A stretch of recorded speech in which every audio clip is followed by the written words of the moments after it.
안녕하세요. K감동 피플입니다. 요즘 네팔에선 한국어가 권력이라는 말이 나오고 있다고 합니다. 현재 네팔에선 한국어 학원이 300여 곳이 달하고 학원비는 120에서 200만 원 정도로 엄청나다고 합니다. 한 달에 10만 원 정도로 살아가는 네팔에서의 학원비는 엄청 부담이지만 재산을 팔아서 한국어를 배우려는 네팔 사람들이 왜 한국어가 권력이라 얘기하는지 지금부터 이야기를 시작하겠습니다. 아니, 네팔에서 한국어 학원이 그렇게 많다고요? 처음 들었을 땐 저도 믿기 어려웠어요. 우리나라 입시처럼 경쟁률을 뚫고 한국에 들어오기 위한 시험을 본다니 너무 놀랍지 않나요? 그런데요, 실제로 네팔에서는 한국으로 향하는 그 길이 기회의 사다리로 여겨진다고 합니다. 그리고 그 중심에 부펜드라 타파라는 청년이 있었습니다. 여러분, 안녕하세요. 저는 부펜드라 타파, 네팔 출신의 한국 이주 노동자입니다. 지금은 전라남도 영암의 한 조선소에서 용접 일을 하며 하루하루를 살아가고 있어요. 그런데 제가 이 자리에 오기까지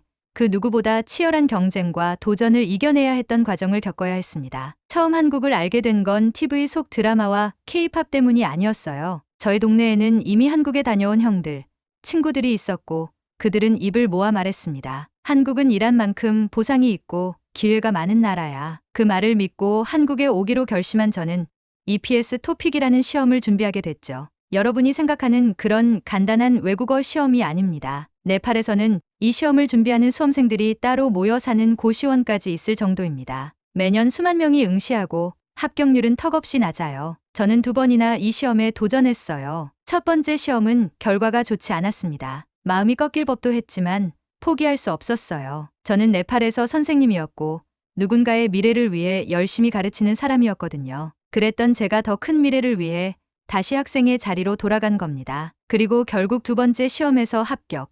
그 기쁨은 말로 표현할 수 없었습니다. 하지만 이게 끝이 아니었어요. 합격을 하고도 바로 한국으로 들어올 수 있는 건 아니었죠. 고용허가제를 통해 사업주가 저를 선택해야만 입국이 가능합니다. 그 기다림은 길게는 1년 이상입니다. 문제는 그 사이에 열심히 배웠던 한국어가 점점 잊혀진다는 거예요. 저도 그랬습니다. 한국어를 진짜 열심히 공부했거든요. 어휘도 문법도 밤낮 없이 외웠죠. 하지만 막상 한국에 도착했을 때 주변에서 들려오는 말들은 너무 달랐습니다. 형, 이거 좀 해봐요. 지금 좀 바쁘니께 나중에 와. 어라? 내가 배운 한국어는 이런 게 아니었는데. 충청도 사투리, 전라도 억양, 외국인 입장에서는 정말 당황스럽죠. 배운 말과 들리는 말이 다르고 말하자니 자신감이 없고 그렇게 처음 한두 달은 입을 거의 닫고 지냈습니다. 다행히 주변 동료들이 많이 도와줬어요. 괜찮아. 천천히 해봐. 우리도 너 처음부터 다 이해 못했어. 그 한마디가 얼마나 위로가 됐는지 모릅니다. 그리고 제게는 또 하나의 기회가 있었습니다. 코로나 시기 동안 저는 다시 네팔로 돌아가야 했는데 그때 한국어를 가르치는 일로 잠시 돌아갔어요. 한국에서 배운 언어와 문화를 다시 제 고향에서 나누는 시간은 참 뜻깊었습니다. 이 경험이 제 꿈에도 큰 영향을 주었죠. 언젠가 다시 교단에 서서 한국어를 가르치고 싶다는 바람 말입니다. 그렇게 저는 한국에서의 새로운 삶을 시작하게 됩니다. 말도 낯설고 문화도 생소하고 육체적인 노동도 만만치 않지만 제가 겪은 그 치열했던 시간들을 생각하면 이 또한 하나의 기회일 뿐이에요. 처음엔 외국인 노동자라는 시선이 부담스럽기도 했지만 시간이 흐르며 저 스스로도 자부심을 갖게 되었어요. 왜냐하면 저는 한국이라는 나라를, 그 언어와 문화를, 그리고 이곳에서 함께 사는 사람들을 진심으로 알고 싶었기 때문입니다. 한국에 도착한 날, 인천공항에 내리자마자 느낀 감정은 두려움과 설렘이 동시에 뒤섞인 복합체였습니다. 새로운 나라, 새로운 언어, 새로운 사람들. 모든 것이 낯설었습니다. 공항 밖으로 나오니 추운 겨울바람이 얼굴을 스치더군요. 네팔에서는 경험하지 못한 매서운 한기였지만 이 바람이 저에게는 마치 정말로 한국에 왔구나라는 현실감을 안겨주었습니다. 하지만 낭만은 거기까지였어요. 실제로 마주한 현실은 생각보다 훨씬 더 복잡하고 험난했습니다. 제가 처음 배정받은 지역은 전라남도 영암군. 대도시가 아닌 지방의 한 산업단지였죠. 숙소에 도착했을 때는 한 방에 4명이 함께 지내는 구조였습니다. 언어도 통하지 않고 문화도 전혀 달라 어색함 그 자체였어요. 제일 힘들었던 건 말이었습니다. 아, 형님, 요걸로 갈아 끼우고 뒤쪽에서 좀 받쳐줘잉. 예? 갈아 끼우고 뒤, 쪽, 사투리와 현장 용어는 저에게 거의 암호처럼 들렸습니다. 그러다 보니 실수도 잦아지고 소통이 잘 안 되니 일이 점점 더 어려워졌어요. 동료들이 답답하다는 표정을 지을 때면 마음속에서 이상하게 뜨거운 무언가가 올라왔죠. 나는 여기서 잘할 수 있을까? 나에게 기회는 정말 있는 걸까? 그러다 하루는 정말 잊을 수 없는 날이 있었어요. 아침부터 바빴던 그날, 제가 실수로 중요한 부품을 잘못 끼워 넣었습니다. 작업반장은 당황하며 화를 냈고 저는 무슨 말인지도 잘 못 알아들어 그저 멍하게 서 있었어요. 그러자 옆에 있던 다른 선배 한 분이 다가오시더니 조용히 말했습니다. 처음은 다 그런겨. 자네 잘하려고 하는 거 알어. 자, 다시 같이 해보자. 그 말에 눈물이 핑 돌았습니다. 누군가가 제 노력을 알아준다는 것. 그건 이방인으로 살아가는 제게 가장 큰 위로였어요. 이후로 저는 더 열심히 공부하기 시작했습니다. 퇴근 후 씻고 나면 곧장 한국어 교재를 펴고 현장에서 들은 말들을 정리했어요. 스마트폰 번역 앱도 활용하고 동료들에게 물어가며 하나씩 정리했습니다. 이게 뭐예요? 이거는 용접할 때 쓰는 보강제야. 아, 보강제. 고마워요. 하루하루 그렇게 한국어를 또 한국을 익혀갔습니다. 지금도 가끔 말이 잘 안 나올 때면 여전히 부끄럽지만 예전과는 확실히 다릅니다. 무엇보다 저는 이제 이곳에서 살아갈 수 있다는 자신감이 생겼어요. 누군가에겐 단순한 일상이지만 저에겐 매 순간이 도전이자 성장입니다. 단순히 돈을 벌기 위해 한국에 온 것이 아니라 더 나은 삶을 꿈꾸며 이곳에서 뿌리를 내리기 시작한 것이죠. 그리고 그 시작은 바로 이 혼란 속의 적응기였습니다. 부펜들아, 오늘도 공부해? 네, 오늘은 해요.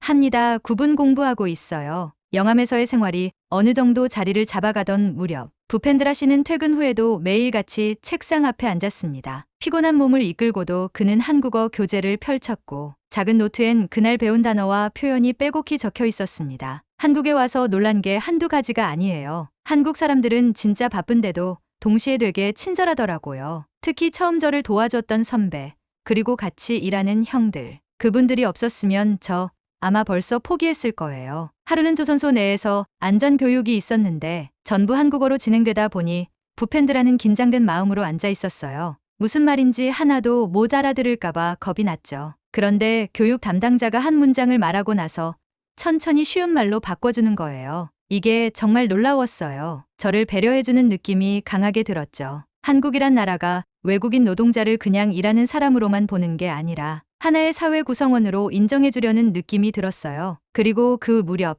회사에서 주최하는 한국어 수업이 있다는 걸 알게 됐습니다. 부펜드라는 고민 없이 등록했고 매주 저녁 시간이면 지역 다문화센터에서 수업을 들었어요. 거기서 만난 다른 나라 친구들과도 소통하며 서로 다른 문화 속에서도 공감대를 나누기 시작했습니다. 우즈베키스탄에서 온 친구가 있는데 그 친구도 저처럼 처음엔 한국어가 너무 어려웠대요. 그런데 함께 공부하면서 서로 도와주니까 재미도 생기고 자신감도 생겼죠. 공부 외에도 그는 한국의 문화와 사회를 조금씩 알아가기 시작했습니다. 전통시장에 가면 상인들이 덤으로 이것저것 챙겨주는 모습에 놀랐고 지하철에서는 사람들이 줄을 서서 타는 모습을 보며 질서의식을 배웠습니다. 무엇보다 그는 한국 사람들의 정을 느꼈다고 말합니다. 어느 날 길을 잘못 들어 지도를 보며 헤매고 있었는데 어떤 아주머니가 다가와서 말을 걸더라고요. 어디 가려고요?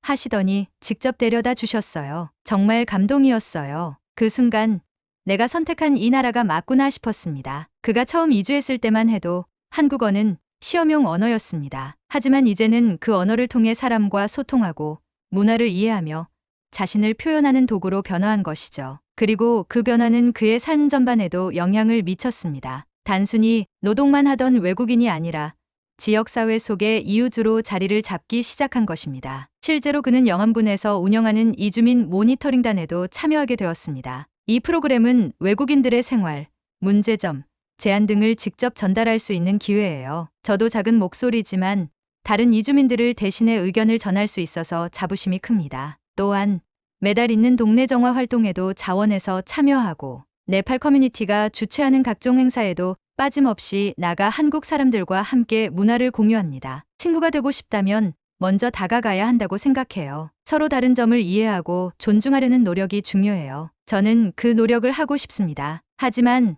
적응이라는 여정이 항상 순탄하지만은 않았습니다. 한국어가 익숙해졌다고는 해도 때로는 어색하거나 뜻이 오해될 수도 있고 사회 시스템을 이해하는 데에도 시간이 필요합니다. 특히 행정 절차나 의료 시스템, 비자 관련 규정 등은 여전히 낯설고 어려운 부분이 많습니다. 그래도 그는 포기하지 않았습니다. 사회통합 프로그램을 통해 더 깊이 있는 교육을 받았고 관련 상담도 꾸준히 받아 나가면서 점점 자신만의 길을 닦아갔습니다. 공부를 멈추면 저는 이곳에서 멈추게 될 거예요. 저는 멈추고 싶지 않아요. 계속 앞으로 가고 싶습니다. 그의 목표는 분명했습니다. 단순히 돈을 벌기 위한 것이 아닌 이곳에서 자신을 증명하고 성장하고 결국에는 다시 교사로서의 꿈을 이어가고자 하는 것이죠. 지금은 용접사지만 제 마음은 여전히 교사입니다. 언젠가는 제 고향 카트만두에 한국어 학원을 세우고 싶어요. 제가 여기서 배운 모든 것들을 다시 나누는 거죠. 부펜드라 씨, 이거 설계랑 다르게 용접된 것 같아요. 작업장 한복판. 모든 시선이 그에게 집중되던 그 순간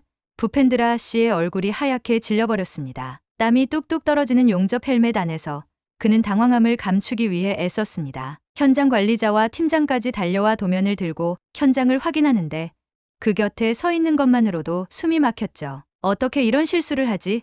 저 친구, 도면 이해 못하는 거 아니야? 그 한마디가 마음을 찢었습니다. 지금껏 쌓아온 신뢰가 무너지는 소리 같았어요. 더군다나 일이 마무리된 직후라 재작업이 불가능한 상태였기에 분위기는 더욱 차가웠습니다. 그는 조용히 뒤로 물러섰고 그날 저녁 식사도 거른 채 숙소로 돌아갔습니다. 제가 도면을 못 읽은 게 아니라 그날은 한글로 된 지시사항이 급하게 수정돼 있었어요. 그런데 그걸 이해하지 못했던 거예요. 제가 그걸 말하지 못했다는 게 더 속상했어요. 그는 한국어를 제법 잘한다고 생각했지만 기술 전문 용어나 현장 특유의 약어, 구어체 지시사항은 아직도 너무 어려웠습니다. 그날 이후로 자신감은 급격히 무너졌습니다. 누군가는 속으로 외국인이니까라는 시선으로 볼 수도 있다는 불안감이 계속 그를 따라다녔어요. 며칠 뒤 그는 팀장에게 불려갔습니다. 무겁게 발걸음을 옮겼지만 의외로 팀장은 따뜻하게 말했습니다. 부펜드라 씨, 실수는 누구나 해요. 나도 했고. 근데 중요한 건 다음에 같은 실수 안 하는 거야. 그리고는 도면, 해석, 교육 자료를 한 뭉치 건네주었습니다. 이거 이번에 교육용으로 만든 거예요. 시간 날 때 천천히 봐요. 이해 안 되는 거 있음 언제든 물어보고. 그 순간 부펜드라 씨는 울컥했습니다. 그가 두려워했던 불신이 아니라 기회가 돌아온 것이었죠. 저는 처음에 이런 걸 상상하지 못했어요. 실수를 하면 배척당할 줄 알았고 외국인이라는 이유로 더 크게 혼날 거라고 생각했죠. 그런데 한국에서는 오히려 저를 믿어줬어요. 성장할 수 있게 도와줬습니다. 그는 그날 이후 작업장 주변을 둘러보며 자발적으로 도면을 정리하고 선배들에게 용어 설명을 부탁하며 노트를 만들기 시작했습니다. 틈만 나면 도면을 다시 그려보고 주요 지시사항을 한국어와 네팔어로 번역해 정리한 자료까지 만들었습니다. 그 자료는 나중에 입사한 다른 외국인 근로자들에게 큰 도움이 되었고 결국 회사에서 공식 배포 자료로도 채택되었죠. 처음엔 저 혼자 알아보려고 만든 노트였어요. 그런데 다른 분들이 이거 정말 도움이 된다고 말해주니까 그게 큰 힘이 되었어요. 이 일을 계기로 그는 회사 내 교육 담당자와도 가까워졌습니다. 외국인 근로자를 위한 사내 기술 교육 자료를 공동 개발하게 되었고 점차 단순 노동자가 아닌 팀의 일원으로서 인정받기 시작한 것입니다. 그 즈음 회사에서 외국인 직원 중 모범 근로자를 뽑는 프로그램이 있었고 그는 영광스럽게도 후보자로 추천되었습니다. 그리고 마지막 인터뷰에서 그에게 이런 질문이 주어졌습니다. 부펜드라 씨, 앞으로 어떤 일을 하고 싶어요? 그는 망설임 없이 대답했습니다. 저는 단순히 돈을 벌기 위해 한국에 온 게 아닙니다. 기술을 배우고 싶었고 사람들과 함께 일하고 싶었습니다. 언젠가 더 높은 비자로 전환해서 한국에서 더 큰 책임을 지고 일하고 싶습니다. 그리고 네팔에 돌아가면 이 경험을 다른 젊은이들과 나누고 싶습니다. 그의 진심 어린 말은 심사위원들에게도 깊은 인상을 남겼습니다. 얼마 뒤 그는 우수 외국인 근로자상을 수상하게 되었고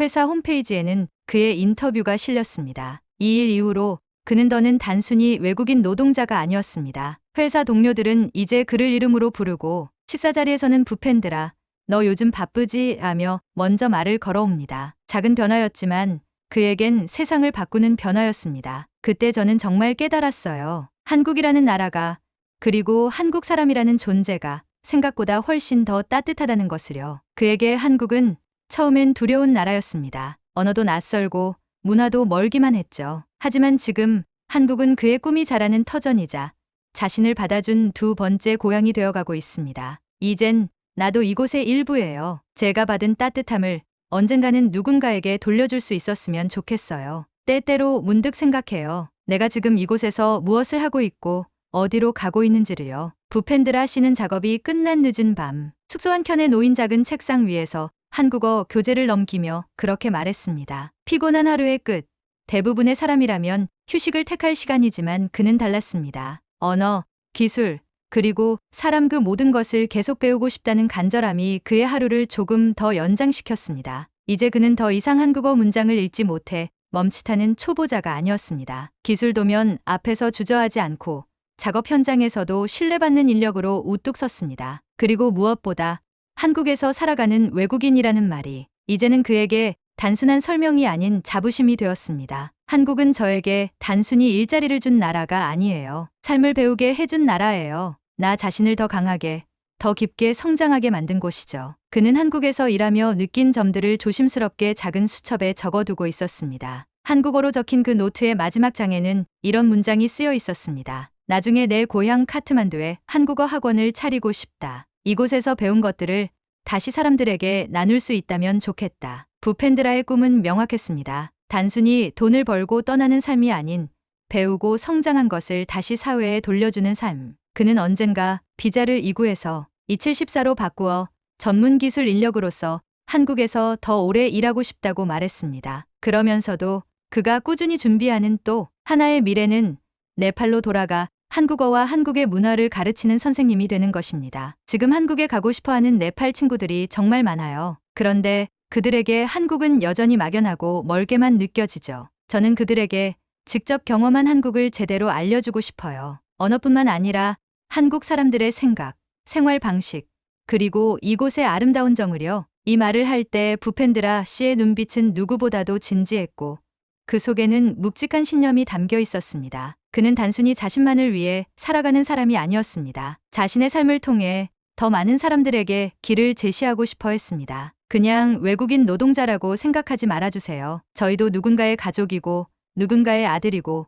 또 누군가의 친구가 될 수 있는 사람입니다. 그리고 무엇보다 저희도 꿈이 있습니다. 그의 말은 한국 사회 전체에 전하는 메시지이기도 했습니다. 빠르게 변화하는 이 시대에 다양한 국적의 사람들이 함께 살아가는 이 땅에서 공존이라는 단어의 진짜 의미를 깨닫게 해주는 이야기였죠. 부펜드라는 지금도 작은 실천들을 이어가고 있습니다. 지역사회의 정화 활동에 자원봉사자로 참여하고 이주민 모니터링단 활동도 계속하며 외국인 동료들에게 도면 읽는 법을 직접 가르치기도 합니다. 그는 말합니다. 누군가가 먼저 손 내밀지 않으면 그 다음은 없습니다. 그래서 저는 제가 먼저 손을 내밀 거예요. 서로를 이해하려는 노력, 그게 친구가 되는 첫걸음이니까요. 그의 삶은 작은 파장을 일으키고 있습니다. 그 파장은 점점 커져서 언젠가는 누군가의 삶을 변화시키는 큰 물결이 될 것입니다. 지금 이 순간에도 한국 어딘가에서 또 다른 부펜드라가 같은 꿈을 꾸고 있을지도 모르죠. 저는 오늘도 꿈을 꿉니다. 아직 이루지 못한 꿈이지만